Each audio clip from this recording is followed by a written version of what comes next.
అందరు బాగుండరా? నేను బాగుండా, మీ అందరూ బాగుండాలని మనస్ఫూర్తిగా కోరుకుంటుండా. నాకు సపోర్ట్ చేసే ప్రతి ఒక్కరికి పేరు పేరున మనస్ఫూర్తిగా థ్యాంక్ యూ అండి. నా యూట్యూబ్ కుటుంబ సభ్యులకి అందరికీ మనస్ఫూర్తిగా థ్యాంక్ యూ అండి. ఇంతకుముందు ఇది కామెంట్ బాక్స్లో ఇదేందని పెట్టినా మీరు ఒకరు కానీ కామెంట్ బాక్స్లో అదేందని అడగలా చెప్పలా. ఇది వచ్చేసి యాలక బుడ్డల చెట్టు అండి. నేను ఇంకా టైం పడుతుందేమో అనుకున్నా, చాలా ఆనందంగా ఉంది నాకైతే. చూడండి పూత వచ్చేసింది. మీకు కానీ ఎప్పుడన్నా ఇట్లా వచ్చిందా పూత? లేదంటే మీరు ఎప్పుడన్నా చూసిండ్రా మీకు ఇట్లా కాసినాయా?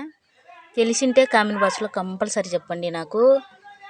చూడండి చాలా బాగుంటాయి కదా పూలు. కానీ ఈ యాలక బుడ్డల చెట్టు అండి వచ్చేసి పూతకు వచ్చింది అంతా. మరి ఎట్టగా వచ్చదో ఇదే ఫస్ట్ మేము వేయడం అయితే. ఇది నాటి 2.5 సంవత్సరం ఇప్పటికి. చూడండి ఎంత బాగా వచ్చిందో, గుత్తులు గుత్తులు. యాలక బుడ్డలు ఎట్టెట్టు వచ్చాయో మరి చూడాలండి. ఇదిగో ఇక్కడ చూడండి చిన్నగా ఉన్నాయి, మరి చూద్దాం.